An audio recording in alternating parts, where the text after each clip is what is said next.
Good afternoon from London. My name is Marcia Blasiano and I am Director of Corporate Responsibility with RELX.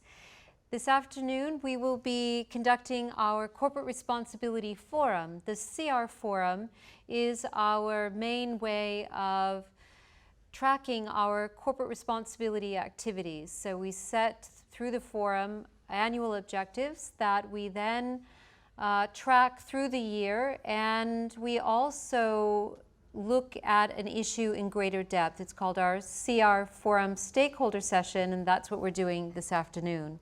And we thought it would be very good to look at how RELX is addressing having an ethical supply chain. And we are very fortunate to have colleagues with us in the room, and I'm going to introduce them. I should say that there will be an opportunity to ask questions, so please do submit your questions through the app. So the first person to my immediate right is Will.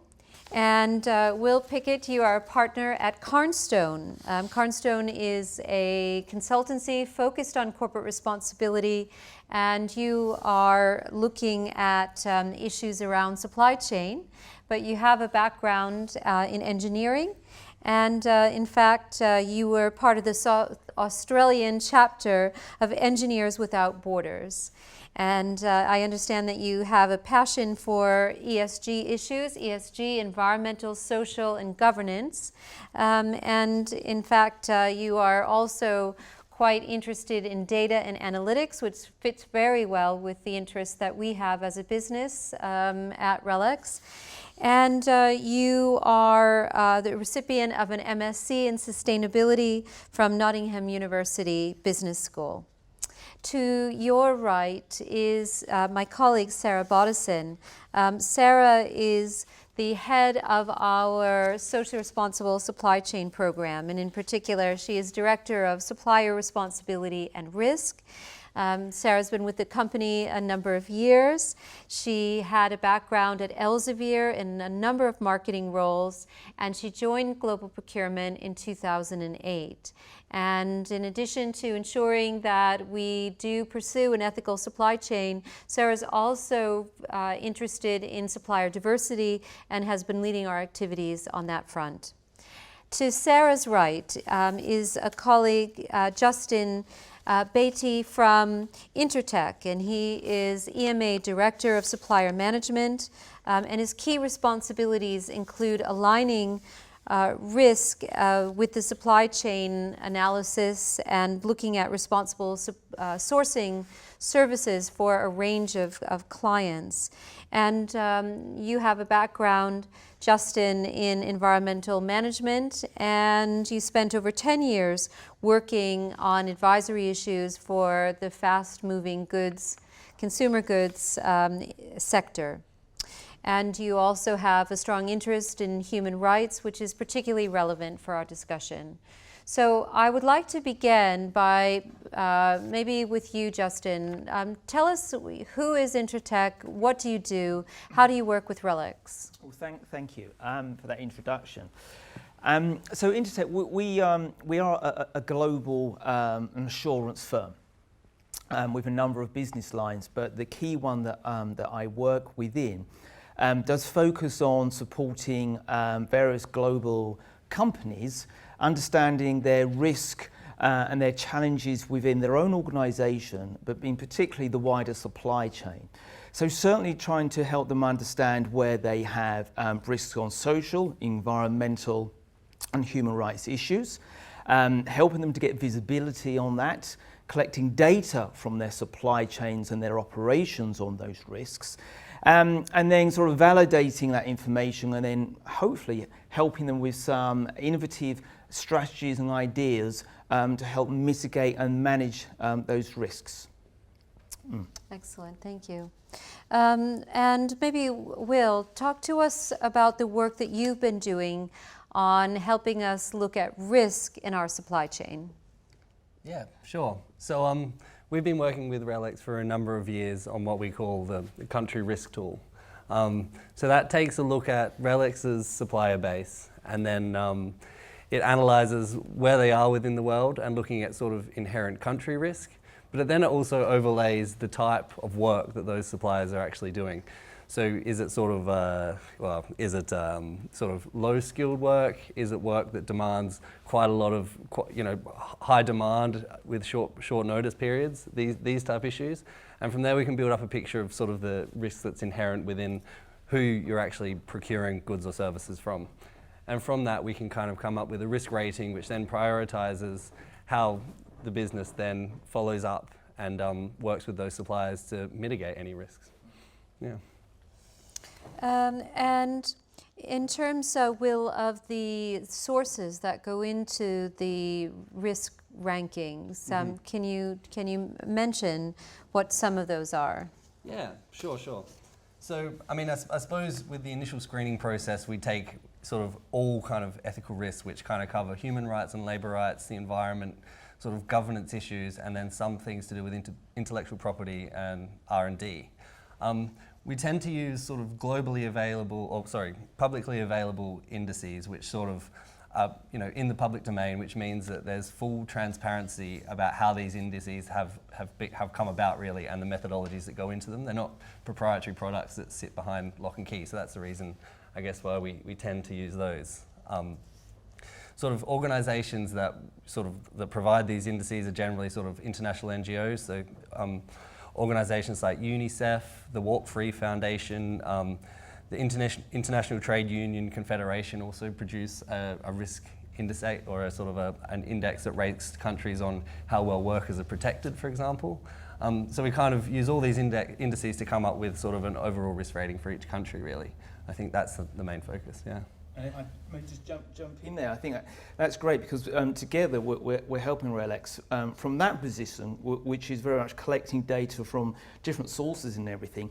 And then Intertek, because we have hundreds and hundreds of people on the ground in these different countries, we can help validate that information as well by actually going inside to supplier sites, inside facilities, to actually get a good overlay of the inherent risk and then the actual risk that we see inside facilities as well. And laying those across each other gives a very good insight for RELX to understand risk. Yeah, that's a good lead into how I work with both of you. So from Carnstone, you help me identify suppliers at the front end, and that's based on the country risk as well as financial thresholds that we've set. So we take a look at this core group of suppliers. Currently, this year, I think there's 353 suppliers on this core list of suppliers, and we match it up against the data that we receive from Carnstone to identify that inherent risk. And then from that data, we take it and we work with Intertek to actually take it a level beyond that. So currently, we're conducting SAQs, which is a supplier questionnaire, and it's self-released, it's self-reported information from the supplier. And then we take a look at that and we determine if we want to move further to a desktop verification, and if necessary, depending on the level of risk, to an on-site audit. So these guys are both really strong partners with us in terms of the program and how the program's run. So Sarah, where do we even start? We have thousands of suppliers, and you've mentioned that there's financial criteria that we use, there's the risk ranking tool, and then Intertek, once we identify those suppliers, is helping us to look at how they are doing the work on our behalf. But can you tell us a little bit more about how we're segmenting that? And then can you talk about the kind of guide for supplier behavior, the supplier code of conduct? Okay, great. Well, we have spend thresholds, so any supplier with whom we spend over $1 million will be subject to an assessment, and suppliers who we spend more than $200,000 with in a 2-year period that we've identified in a high-risk country will also be analyzed. So we do assessments on both of those factors. We have a code of conduct that we ask all of our suppliers to sign. Any supplier that is on that list of high-risk countries is required to sign our code of conduct. We also include a link to our code of conduct within our master services agreement, and there's also a link to it in our purchase orders. So it's pretty encompassing of our overall supply chain. And within that code of conduct, it addresses things like human rights issues, safety, environment, intimidation, harassment, So when we conduct audits, and this is something we should make clear, it's not your typical idea of what an audit is. It's not going in and looking at paperwork. It's really looking at the social conditions and looking at the responsibility. So what types of programs does a supplier have in place to address human rights issues? How safe is the facility? Are employees being paid a fair wage? So it's really focusing on those types of things. And a lot of people, they hear audit and they think in a negative connotation, but it's not. It's a positive process where we work with the suppliers to inform them of their responsibilities and help them learn more about their organizations. And we've been very, very successful with the organizations that we partner with. They're very receptive. They've learned a lot about their supply chains, and we've a positive benefit on thousands of employees across the globe. So Justin, if you have an audit that's coming up and the supplier, if they're operating, for example, in a high-risk location, know that you're coming, what risk is there that they are not showing you the actual picture of those working conditions? How do you address that? Very good question. So it really, one step before that is very important is the relationship and communication with the supplier. So, to get transparency and to get the supplier buy-in is critical. And unfortunately, we do have clients that don't put enough effort into that up front. And so when we do an audit, often there is not a good relationship. We are perceived a bit of a policeman. And then, of course, you can't get to some of the real information and do a good job. So we always say, up front, it's like, get the buy-in from suppliers. Tell them exactly what this is about. It's not about trying to deselect them or talk about business. This is about a partnership, being understanding how can we help you as a supplier, one, understand your risks, where you may not be complying with local law, and also, to help you improve, be more compliant, actually improve your business overall, retain workers, be compliant, etc., etc. So hopefully that type of communication prior to auditing can help break down those barriers and get a better management stroke audit firm stroke customer buying and relationship in those tri-party relationship. So it's very, very dependent on the relationship. Sometimes that isn't built up prior to the audit program, and we do have challenges where we will go to sites very frequently and have quite a negative response. That can be challenging for the auditor because then they can be under pressure to try to deal in a situation where they're being perceived as a policeman and that lots of information are then being withheld. So we do deploy certain techniques to try to dig beyond sort of those barriers. The first is at the opening meeting to say, look, we're not here to police you. We're actually here to try actually help your business and identify risk. If that doesn't work, then of course, we go into sort of a phase where, like I say, we will use subtle techniques to try to uncover risks that we identify. One of those typically is during these social audits, workers are a key component of that activity. So speaking to workers, interviewing them, asking them about their health and safety, are they being paid a fair wage, etc., all these things. You can quite quickly detect if workers are what we call being coached. So the management have already said to them, look, the auditor's coming tomorrow. Don't tell them that there's children working here. Don't tell them that you're being forced to work on rest days, otherwise you'll be sacked. So, and that is a reality. I don't make that up. That happens very, very frequently.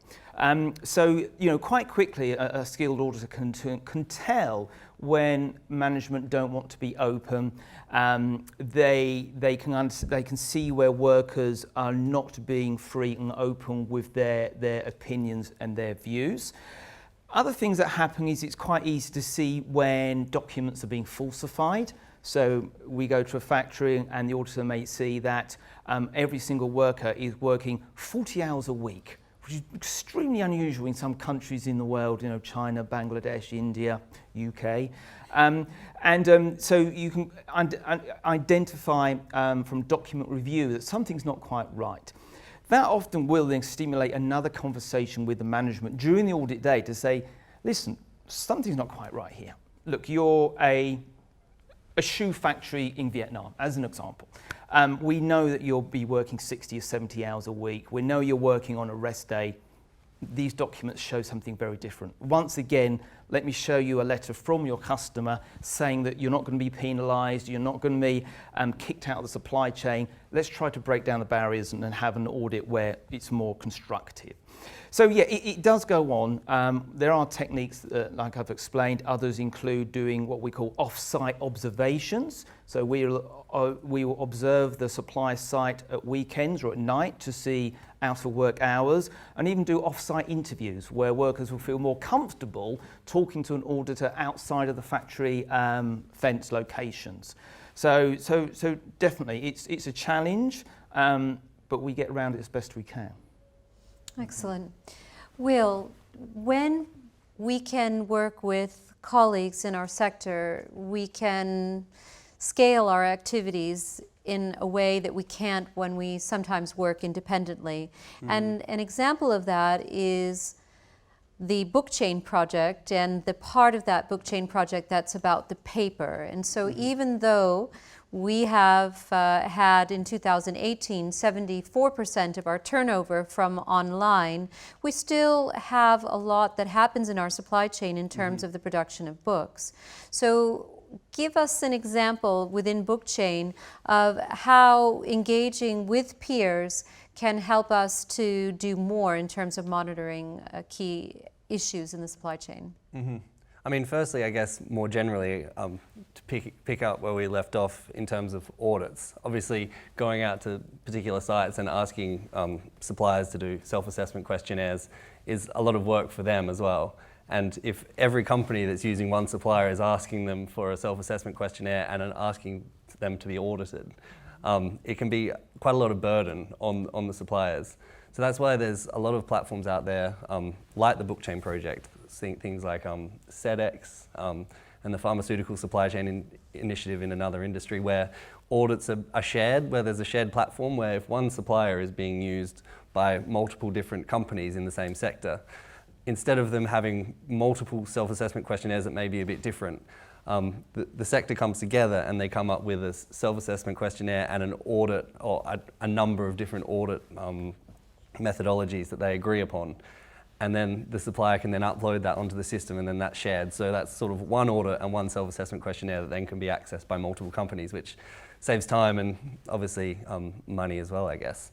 The one I guess that's good to speak about is PREPS. So PREPS is how we look at paper sourcing. So what obviously with paper sourcing, there's Forest Stewardship Council certification as well as PEFC certification. However, not all paper is certified by these sort of bodies. So what PREPS does is brings together many of the publishers. I think there's over 25 involved now, and we look at the risk and the sources of where these papers are from. We take sort of fibre samples from each of the printers and the mills. And then all the publishers involved have access to this data, so that then their papers can then be rated from 1 star to 5 stars based on the risk. And that's sort of something where the industry has come together and they all have access to the same information, which is quite powerful, we think. Yeah. I happen to know that in our 2018 Corporate Responsibility Report, which is looking at how we are fulfilling the corporate responsibility objectives that we put in the public domain through that report, through our annual report from the corporate responsibility section of RELX.com, that we had 90% of the paper that we purchased last year on the PREP system, and of that 90%, 100% was graded from known and responsible sources. So it's kind of a movable feast because our colleagues are choosing different papers and we need to get in our requests, but I think that kind of industry sharing, has definitely been helping us. So Sarah, we talked a little bit about the fact that we have a supplier code of conduct. It is modeled on the RELX code of conduct and business ethics that is a guide to our individual and our corporate behavior, which in turn has as a kind of backbone the 10 principles of the United Nations Global Compact, the business arm, if you will, of the UN. And we look at how we can incorporate those 10 principles related to human rights, labor, environment, and anti-bribery in our supplier code. So is it as simple as saying, these are all the suppliers that we track and every one of them has signed up to the code? I wish that were the case. Of the tracking list, I can't say that's true.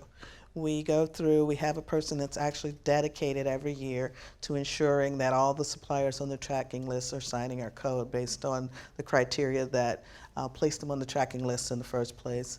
We also, if the procurement is involved in the contracting, every MSA contains a link to our code of conduct. So when they sign our MSA, they agree to adhering to the principles of the code of conduct, the conditions and principles of the code of conduct. So we're pretty successful in that. There's just that long tail at the end where the spend is pretty small or procurement may not be directly involved, and we're capturing that through the purchase orders. So the purchase orders all contain a link to our supplier corporate code of responsibility. And when we sometimes have, Sarah, a supplier that says, well, we have our own code, what happens then? We will take their code and we map it to ours. And if it is substantially or significantly or matches ours, then we accept their code. If there are parts of their code that do not, or parts of our code that are not contained in their code, we have a separate letter that says, in addition to your own code, you're going to also abide by these other conditions as well. So we work pretty hard to make sure that the suppliers that do sign our code, who have their own code, that they match up significantly or substantially to our code. I know just within the corporate responsibility team, and we encourage our colleagues to use global procurement when they are seeking assistance from suppliers, that we had a situation just like you're describing where they had a very comprehensive code, but actually in the child labor provision, well, there wasn't a child labor provision. So we asked that service provider to sign an addendum where we were able to reproduce that provision, and then they signed it. It gave us comfort that they were then subject to those conditions. And also within the code, our right to audit is contained. So when a supplier signs our supplier code of conduct, they're agreeing in that document that we have the right to audit that supplier. So that's also another important component of the code. So Justin, you mentioned about the fact that the audits are very comprehensive. It is meant to be a dialogue with suppliers, but indeed, as you said, there needs to be ways of reducing that compliance burden on suppliers, and it seemed to me that it's been a kind of holy grail of, and in the example that Will was describing of preps within the book chain project on paper mills, how is Intertech helping to make sure that suppliers are not being overburdened and weighed down with the fact that many people in the same sector, but outside of the sector perhaps as well, who are their customers, are asking very similar questions? Yeah, it is. It has been a problem in this industry of audit fatigue, should we say, and it is because there's been a lack of standardization in requirements, and so one supplier. It's very common, one supplier may have 25 different customers and have to have 20 audits a year. And those 20 audits around social human rights subjects are 95% the same. So the industry as a whole has been trying to, come together, consolidate, and platforms like SEDEX, BSCI, and many others, trying to reduce the audit fatigue by at least agreeing on, well, look, we're all going into the same factory asking the same questions.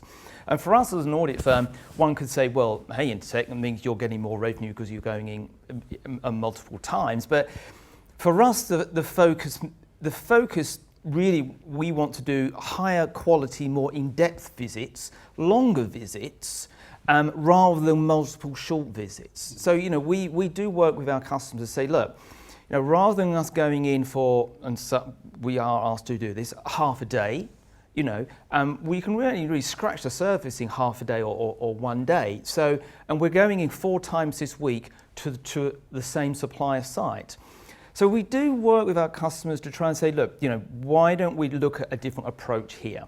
Let's look at a different type of audit engagement model, which may contain, like I said, some off-site activities, some worker surveys, working with workers inside the factories that they do surveys on tablets, etc., rather than just a quick visit. So that's one thing we're trying to do, say, look, let's look at maybe spending a longer time at the site, going deeper into specific subjects, so we can get some better results.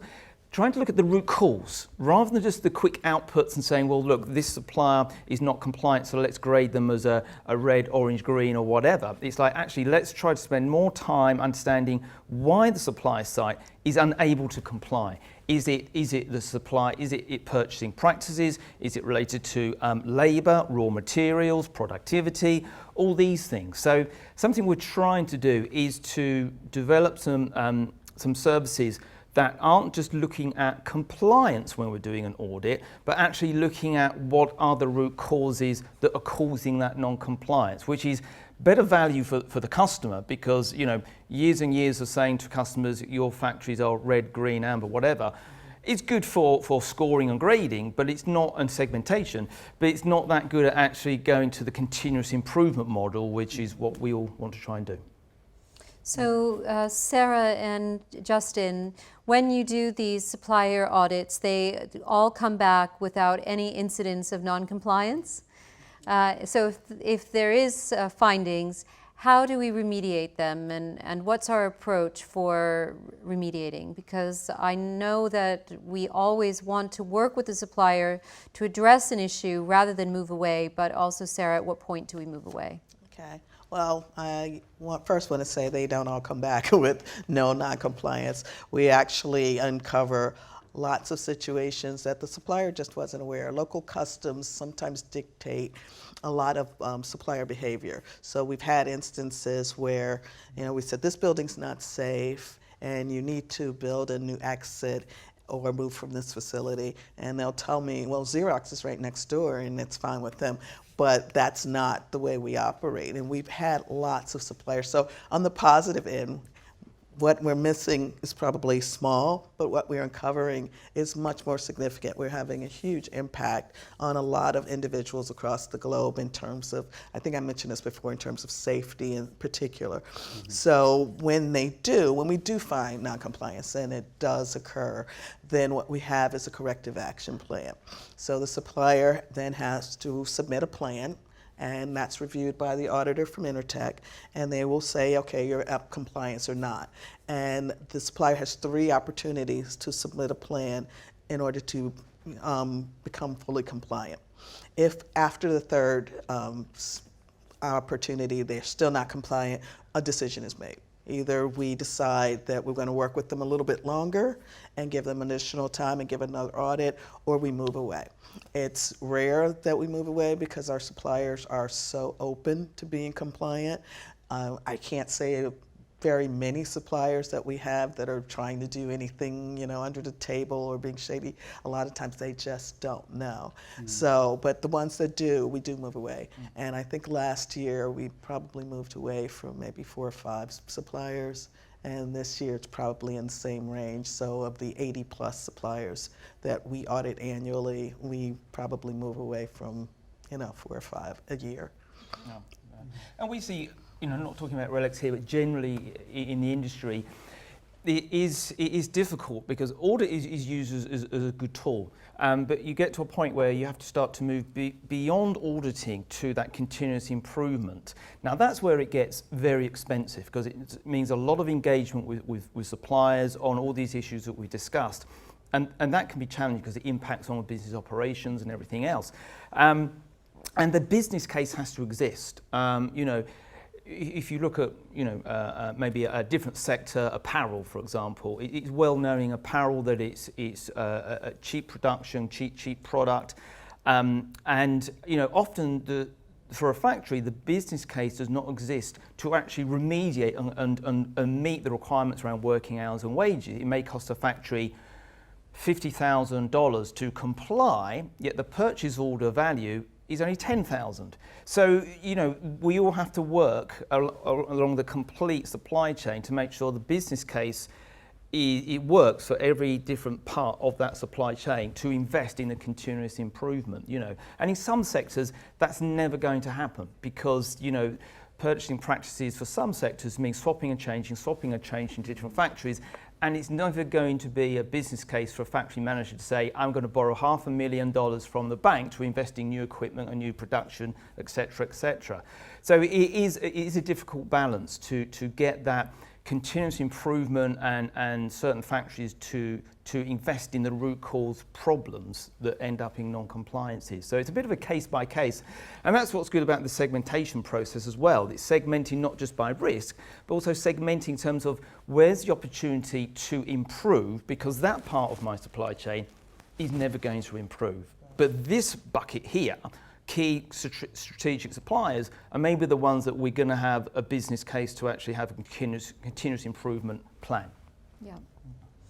So, Will, you're working across a lot of different industries, you have a lot of different clients, and I wonder if you could give us a perspective in a particular area that is very important to UK PLC. In 2017, the Modern Slavery Act came into force, and it requires companies of a certain size, I think that threshold is around £36 million, to put out a Modern Slavery Act statement, making that available on their homepage. So for our colleagues, they can visit relex.com and they can see a link to our Modern Slavery Act statement. Mm-hmm. Can you tell us a little bit about what you see as best practice in terms of complying on the Modern Slavery Act requirements, and particularly around human rights? Because the guiding principles on business and human rights, the so-called guiding principles, ask businesses to understand the human rights impact and the human rights remediation that may need to happen, not only in their own operations, but also in their supply chain. Yeah, I mean, I suppose the first thing to say is that this UK Modern Slavery Act is sort of propagating around the world. I believe Australia's just released a statement. I think there's the California Transparency in supply chains, as well as I think something similar in France as well. Yes, so it is becoming the norms across all companies, not just, I guess, the UK. Yes. It's an interesting piece of legislation, I think, because it doesn't really, it requires that you release a statement, but doesn't really say what has to, well, I mean, it has guidance on what has to be in there, but there's no kind of punishment for putting out a statement that isn't best practice, I guess. But I suppose what we would see as best practice is essentially all of the things that we're talking about, disclosing the supplier base, sort of describing what your supply chain actually looks like, and then describing how you determine the risk, and then what you do about that. And I know that maybe best practice is to sort of talk about how many sort of non-compliances there are and what's being done about that as well, and some of the issues that are found. Because I know that through certain investors they do ask for that as well. So yeah. And Justin, human rights can seem like a very lofty subject. What does it mean in practical terms? And what should, for example, our colleagues in procurement be looking at in their engagement with suppliers, particularly on the issue of modern slavery? That's a tough question, isn't it? It could take many days to answer that. But you're right, human rights is a vast subject. So I think, from my experience in the last few years, since it's really gone up the business agenda into the boardroom, is to understand what does human rights mean to us as an organisation. Because a lot of the human rights just won't be relevant or really applicable to a business's sort of activities. So we see this time and time again where human rights is put into contracts as suppliers without any real thought of saying, well, actually, what are we asking here? What are we asking our supply chain with regards to human rights? Let's actually think about where there are risks and what human rights subjects will be relevant to our different parts of our operations and our supply chain, and really focusing in on that first of all, because it may be actually that those subjects are subjects you've been looking at for many years, but now it's under a different umbrella. And I think a lot of people are suddenly thinking human rights is something new. And it's not. A lot of it's not new. It's something we've all been doing for many years. But, you know, with modern slavery terminology, human rights, people are thinking it's something new, you know, when it's not. And same with modern slavery as well. You know, the thing that's very different in the industry that's changed the last 5 years with modern slavery is the fact that it's gone beyond just supply chains and to an organisation's all activities. So that's proved a challenge, and something at Intertek we're trying to help with is to help organisations map risk in all their activities. So building new stores or building new offices, looking at logistics, catering, cleaning, all these things actually that are not so obvious of where risk could be. You know, I was at last year I was at talking to a customer, and we were actually identifying where there could be forced labour risks in their activities and supply chain. And we got talking about company cars, and they had a car park with loads of company cars. And I said, how many of you get your car cleaned on a Sunday morning at that place that advertises car washed for £3? Yeah, I do. I go, okay. So your company logo is on that car, and you're getting it washed for £3 by 7 people for £3. And they're like, oh my God, I never thought about this. So it actually is quite difficult to identify sometimes where there are risks in whole organisations' activities. So I would say, look, focusing in on where those risks could be, and what out of human rights subject matter, what is it that's important to you, and where are those subject matters within your organisation and supply chain? And Sarah, I know that you've been working with Helen Shepherd on the corporate responsibility team on training, particularly around modern slavery awareness. So what kinds of approaches will we be taking as we continue to ensure awareness of the risk of modern slavery in our supply chain? Well, last year we did a webinar with the procurement team on modern day slavery. We will do more face-to-face in the upcoming months. So we'll be having face-to-face presentations with various procurement teams globally. We are planning a webinar with the suppliers, our key suppliers, and we'll be sharing the materials with them as well. I think the challenge is that there's a misconception of what modern slavery means. So being able to explain that it's not just sex trafficking, which is what most people think, and other ways in the supply chain that it occurs. So things that I wasn't aware of until the past couple of years about withholding passports or requiring hiring fees. So those are the kinds of things we're asking procurement to keep an eye on. I think if you're asking for pricing and your pricing is extremely low, you have to consider, well, how much of this is going to wages and how much is going to profits. And in procurement, that's changed over the past few years. When I was actually in marketing procurement, we would ask for a breakdown, not just of, not just a total cost. How are these costs being applied? Who's being paid what? So that's happening a lot more than it used to. So just making the materials available and having resources to direct them to if they have questions. Awareness. I mean, there's very few suppliers, sites, facilities that deliberately go out there to breach human rights legislation or employ underage workers or exploit workers. It's never really done deliberately, apart from very, very small occasion. It is more, let's say, more about education awareness and looking at what are the drivers to make them do that activity, and then that comes back to looking at whatever, but looking at the drivers of why that may occur. No one wants to do this deliberately. I was at an event earlier this year and we talked about modern slavery, and if anyone thinks that that's not occurring in their supply chain, they're wrong, because it occurs somewhere further down. So being able to look beyond that first tier of suppliers and looking a little bit further is also another way we're going to be addressing the risk of modern slavery. And That's we're starting to do that more and more, and over the next years of, as you say, drilling down beyond our primary suppliers to those companies that serve our suppliers with their goods and services. I just wanted to flag that there is a very good document. It's called Modern Slavery Awareness Materials for Employees, and look for this on the corporate responsibility section of Home, the global intranet. So we'll make sure that we flag that for employees so that you can read a little bit more about what is modern slavery, some of the issues around child labor, some of the statistics, and some of the steps that employees can take to be on the lookout for this and what to do if they spot it. We have had a number of questions come in, and I'm going to start with one to everyone, and maybe Will, you can answer this first. How should a company balance the needs to procure goods at a competitive price with buying from suppliers who don't cut corners with their respect for workers' rights? That's an easy one.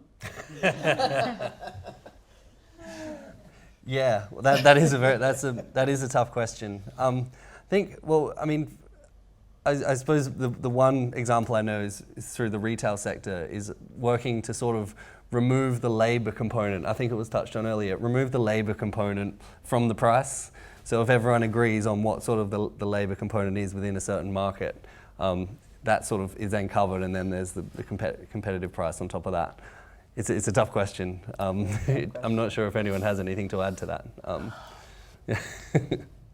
I don't think that pricing is definitely dependent upon that. I don't think it has to be affected by the employee salaries and benefits. And that's back to what you're saying. If you can pull that component out and look at pricing beyond that, and it's a tough question.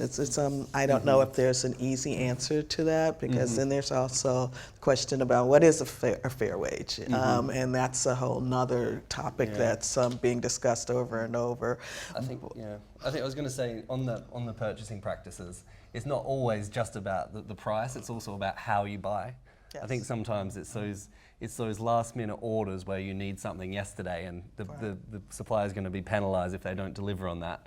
That's when possibly they might be pushed to cut corners. I'm not sure if you agree. But, and that's a good point. Yeah. I mean, procurement, we don't make the decision based solely on price. There are a lot of other factors that go into the decision, and that should be one that's being considered when procuring materials or services.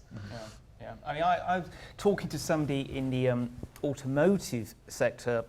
I think it was, I don't know when it was, last year, and they said when they were looking for new suppliers, they had a very open book, transparent process of looking at costs of making this component for a car, and they said to the supplier, unless you can make 10 or 15% margins on this, we're not interested, because we know that if your profits are going to go down to 2 or 3% or negative, you're not going to be you're not going to survive, and you're going to cut corners, and so that's going to affect us. So I think a lot of this, especially in fast-moving consumer products supply chains, is a lack of understanding of total cost of production, and then also having an honest conversation about cost and margins and profits, and empowering people further down the supply chain to challenge up to say, this is not realistic, and then the threat of them saying, well, if you don't want the business, I'll go somewhere else. So, yeah, it's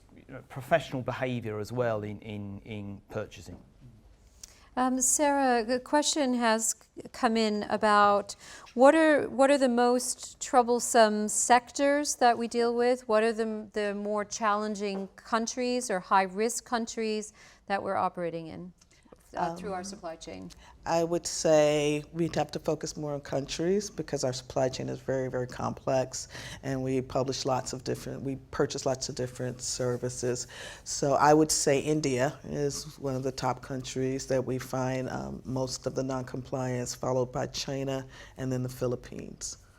So we do conduct more audits in those regions than in other regions of the world.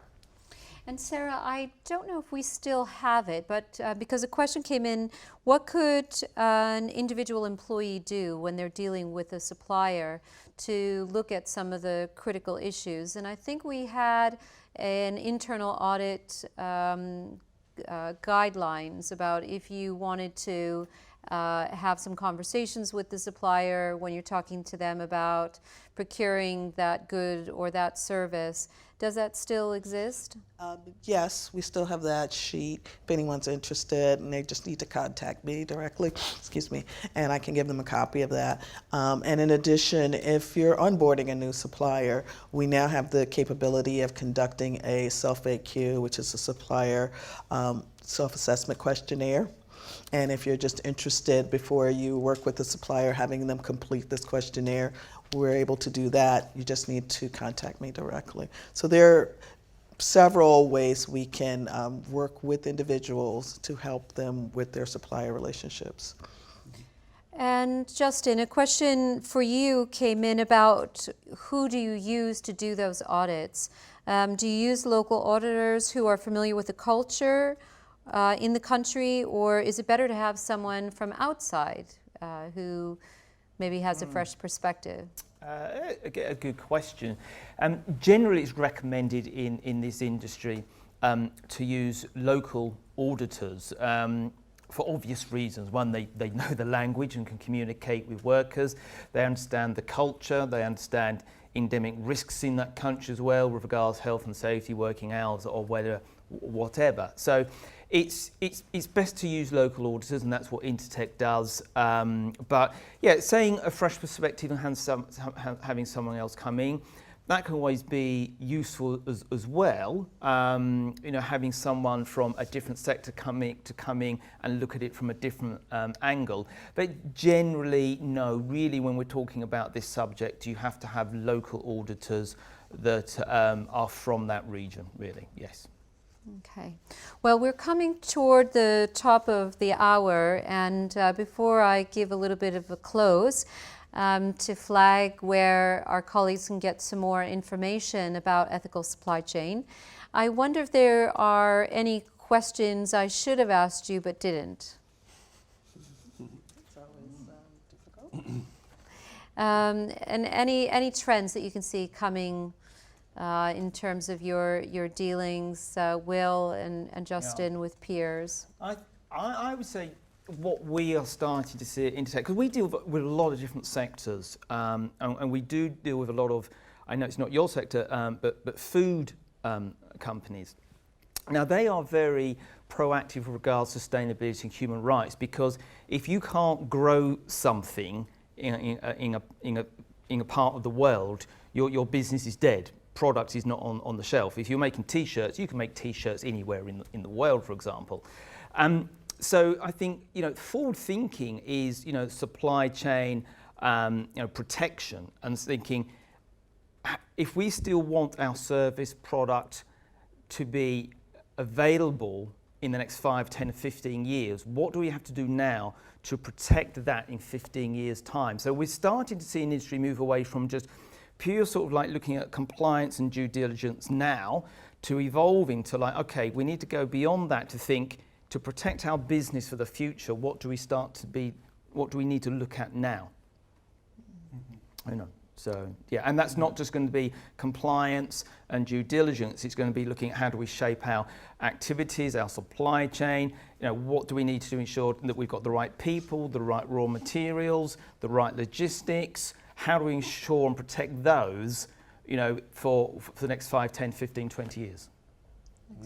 I suppose if you're looking at like a supply chain as a whole, that's when the sort of the multi-stakeholder and partnering with your peers kind of comes into it as well, I guess. Yeah. Yeah. I think that's a real important point, is from RELX having that support from within our stakeholder base, understanding that this audit process is not a process that's meant to punish suppliers, it's meant to educate suppliers. So being open to working with us in order to make sure that we're actually making a difference. And the other thing I think in terms of the future is, everybody's talking about blockchain, but we also covered a little bit on, audit fatigue. So getting more cooperation with all the different companies on how we can work together to audit suppliers and not just these one-off supplies. And I know I've been working with the UN Decent Work Platform, and that's one of the things that being discussed, how we can together make a difference. Wonderful. Well, I know that Decent Work Action Platform is part of the United Nations Global Compact that I mentioned earlier, and you can find some very good resources from the UNGC on the RELX SDG Resource Center. This is a free tool for the world, which we launched in 2017. We're heading toward about 1,000 content sources on the site from across all parts of RELX on this framework, which was adopted by 193 nations, all the nations of the UN, in 2015. So we're coming up to a 5-year mark. This is a kind of to-do list for the world, 17 goals, the SDGs, and we have content that is relating to this topic today on supply chain. So I've mentioned about the UNGC, so we've incorporated UN content onto the Resource Center.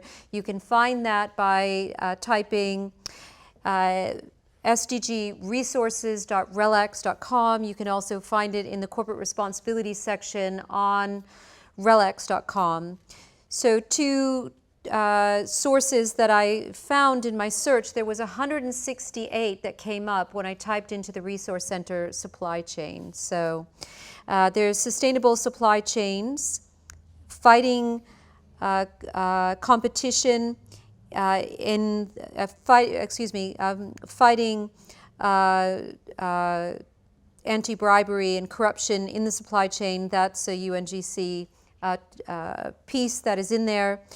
From our own company, we have ethical sourcing risks in the global electrical industry from LexisNexis Legal and Professional. And I also found improving environmental purchasing in agricultural supply chains, which is a piece from Elsevier. But as I say, over 150 sources on supply chain and growing. So with that, I would like to thank the excellent panel, Justin, Sarah, and Will. Thank you very much for taking time to be with us today.